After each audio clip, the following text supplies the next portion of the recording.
Praise the lord.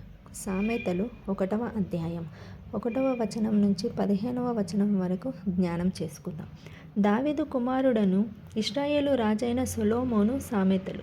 జ్ఞానమును ఉపదేశమును అభ్యసించుటకును, వివేక సల్లాపములను గ్రహించుటకును, నీతిన్యాయ యథార్థలను అనుసరించుట యందు, బుద్ధి కుశలత ఇచ్చు ఉపదేశము నొందుటకును, జ్ఞానము లేని వారికి బుద్ధి కలిగించుటకును, యవనులకు తెలివియు వివేచనయు పుట్టించుటకును తగిన సామెతలు. జ్ఞానము గలవాడు విని పాండిత్యము వృద్ధి చేసుకొనును, వివేకము గలవాడు ఆలకించి నీతి సూత్రములను సంపాదించుకొనును. వీటి చేత సామెతలను, భావసూచక విషయములను, జ్ఞానులు మాటలను, వారు చెప్పిన గూఢవాక్యములను జనులు గ్రహించెదరు.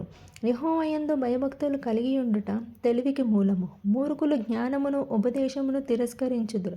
నా కుమారుడా, నీ తండ్రి ఉపదేశము ఆలకింపుము, నీ తల్లి చెప్పు బోధను త్రోసివేయకుము. అవి నీ తలకు సొగసైన మాలికయు, నీ కంఠనమునకు హారములై యుండును.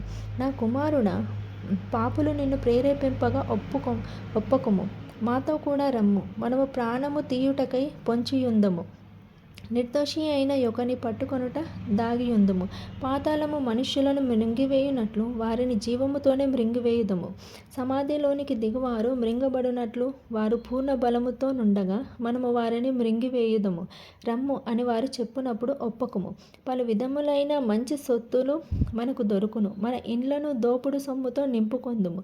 నీవు మాతో పాలివాడవై యుందుము, మనకందరికి నీ సంచి ఒక్కటే యుండును అని వారు నీతో చెప్పుదురు.